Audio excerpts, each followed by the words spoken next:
So, hello mga ka-trippers. Okay, panibagong property po ito. Ito ay along the cemented road. So, medyo pricey siya. Ang sukat niya ay 2.8 hectares. Simula siya dito. Hindi kasama yung bahay na yan. Dito lang yung bahay na kasama niya. Simula dito yung frontage niya. Kando sa nilalakad ni Kuya. Ito ay Calawag, Quezon. Barangay San Roque, ibaba. 2.8 hectares ang sukat niya. Sa presyo ay 3M. So doon pinasukan ni Kuya kasi pa rectangle ito eh. So along the cemented road po siya.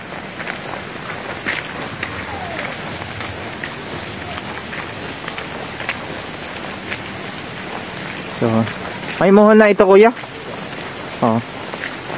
So may sukat na daw po pala ito.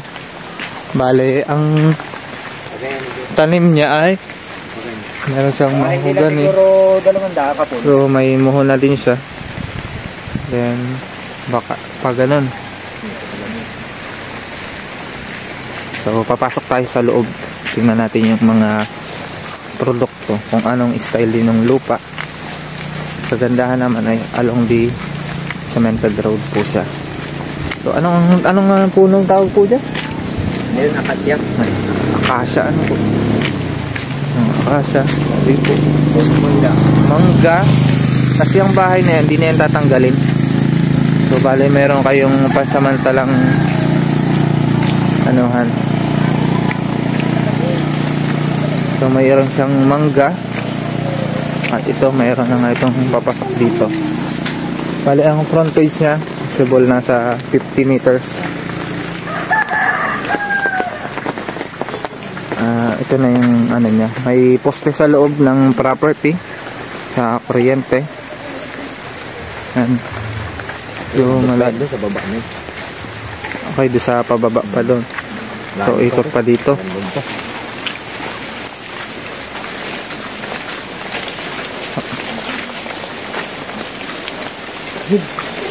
So bali ang layo naman nito sa bayan ay mga 20 minutes lang.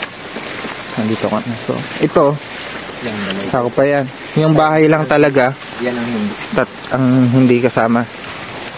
So dito kapantayan po dito.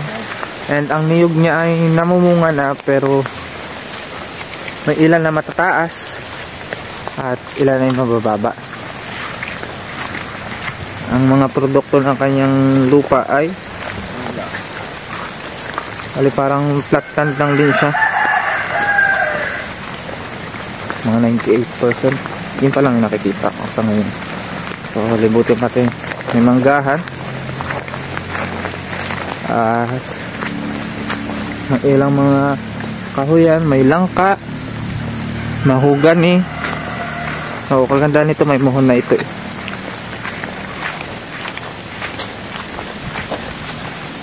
May source din naman na ng tubig.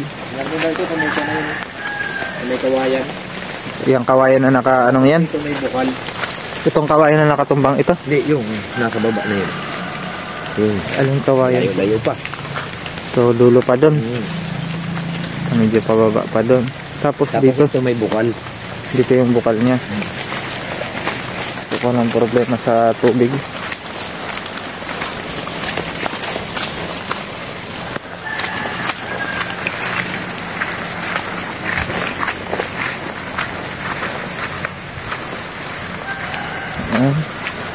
Ating nililibot pa din yung property. Dito yung papunta tayo sa may bandang bukal niya. Bali totally yung kanyang property ay hindi siya hilly. Medyo tatdan lang siya. May pababa. Yung sakpo ata yun. May dalang hita pa.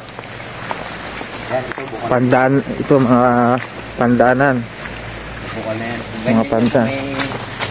So doon tubig. Dito meron ditong bukal. Kadiretso daw po yan. Yan. Tangki. Bukal yan. Anong tubig niyan ay?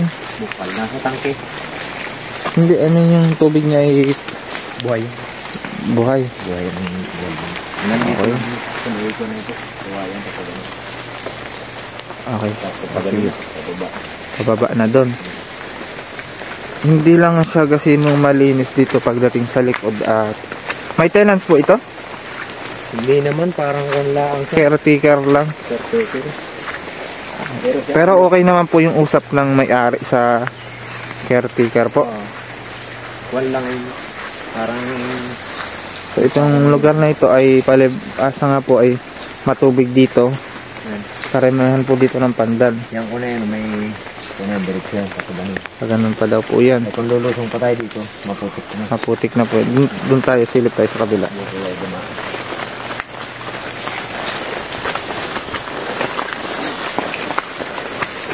So, maganda ang pandan natin. Daming gamot yan. So, unti lang ang niyog niya. Hindi siya kasi yung malaki ang income pagdating sa niyogan. So, meron na sa mangga. Kaya lang hindi naman kasi nang ganun kalaki yung kita pagdating sa mangga. At yun naman ay isang beses lang namumunga sa isang taon. At sabay-sabay pa yan. May dami kang sa kompetensya. Sa niyog, talagang laging namumunga sa isang taon. Mga makapag-harvest ka ng 4.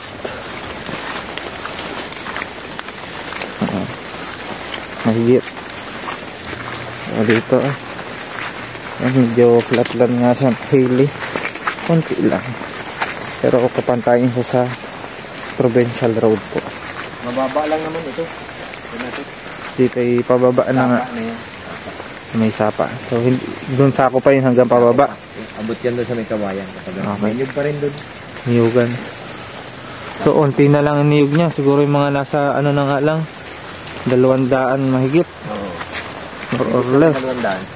Kasi sa isang hektarya ay ang tanim ay 250.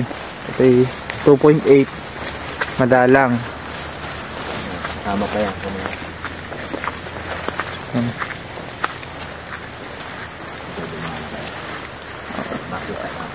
Meron pa diyang may pababa pa. Ano ba? Yan, may niyog pa rin naman doon. Basta yan ang pagkita na yung kawayan yun. Oo, makikita naman yung once na nirelocate na. Doon. Okay, palibot. So, pwede siyang mabakuda ng corner. So, yung walang gasinong madaan-daan sa property nyo. Kasi yung likod naman na doon ay may daan na. Kaya wala na dito nakikidaan. 2.8 hectares, 3 million. Ayan. Mga retirement for retirement ay napakaganda po din ito. Kasi yun ang habol natin ay wala na kayong problema sa daan. Haba ang niya sa kalsada. At malapit lang din naman siya sa bayan. 20 minutes lang. More or less. Ayan. Medyo mahirap lang talaga ngayon ay putin yung property at maputik. Ayan. Yung bahay na yun ay kasama na yun sa bentahan. Semi-concrete naman siya. Kung sakali ay aayusin na lang, pwede na siyang maging Paano yan pag po may kumuha yung nakatira po dyan ay Tanggal po. alis po. Wala naman sa utak yan. Okay. Wala siyang tatanggalin din. Walang okay. Ganun. So okay naman yung bahay. Meron na siyang poste sa loob ng property. Yung gawin sana inislaban. Hindi na inislaban, ginawa ng bubong. Ganda naman at may makakapagkabit dito ng wifi kasi may poste na yung Cat-B wifi. Cat-B wifi na kasi ang kadalasang gamit na dito sa amin. Kasi pagka mga Globe, TM, malaki masyado. May mabagal din naman. So kaya pag di wifi ay direct ka na yan. So may concrete na yung bahay. At dito yan na nga yung kalsada niya. Uy, kuntik pang madulas.